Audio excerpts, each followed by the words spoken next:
Hello fellow hunters, this is Jared Lantern, and I'm here with another haunt build video, and this will be part 2. This is not necessarily in chronological order of how the haunt will be laid out, but it is kind of just in the order in which I'm finishing the different areas of the haunt. So we're now entering the backyard. So this is the back porch. It's a small porch, which works well for us because it's a lot better than having to enclose a large porch. On the other side, we have these bamboo shades, which are not up all the time. We put these up just this year for the haunt. Although they'd be nice to leave up. I don't have a problem with that. But they do two things. One is kind of block out any kind of like ambient lighting that we might have from street lights or neighbors' houses.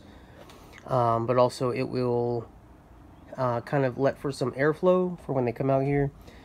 Two reasons. One, we'll have the fog and bubble machine out here, so you don't want to like completely encompass your guests with fog. There needs to be an outlet for the airflow there. Also, with all this black plastic that we have coming up, it gets very warm up here. It's a nice like 78 degrees outside today, but within all this plastic, it's kind of like almost like 85, 86 degrees inside. So it can get pretty warm, even though the haunt's going to be at night, of course. Still, that, you know, the heat build up all day long. You don't want to totally just suffocate your guests. But we do have, or we will be puncturing holes throughout the tunnel to give some airflow, so it should be fine. One of the bigger, kind of more important additions to the haunt this year was this ramp.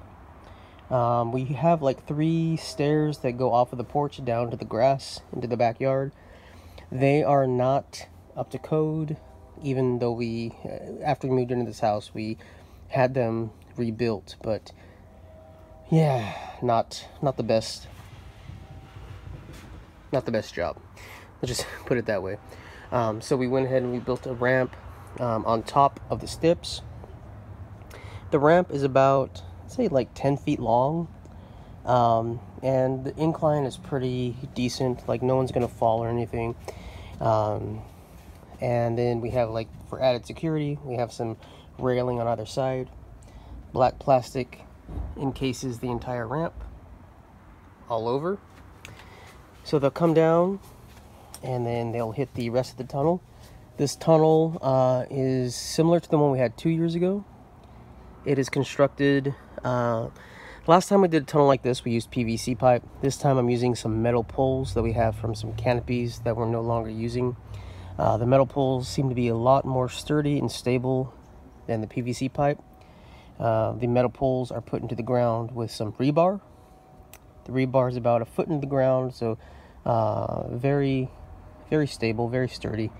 The metal poles are connected together with some duct tape. And then the black plastic is put over the metal pole structure with zip ties.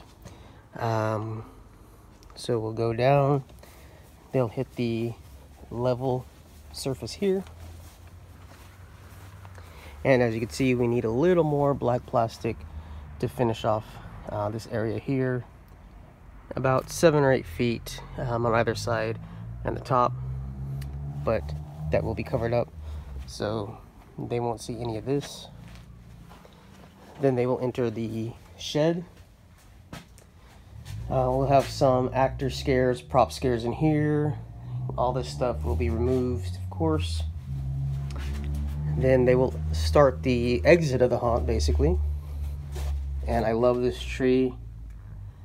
Works really well with props. We have like this spooky tree guy. He's missing his left arm there, but it's just on the ground there. Just have to reattach it. Have this half a body severed hanging in there. And then they will come outside. Now this is the only portion of the haunt that is not going to be covered, but really there's nothing else left. So they'll basically just be exiting. So if it happens to be raining, which like I said, I don't think it will be, you know, it's just a few yards for them to exit, and then that's it. So if they get a little bit wet, I think that's pretty good for some free entertainment. So everything else is pretty much coming together.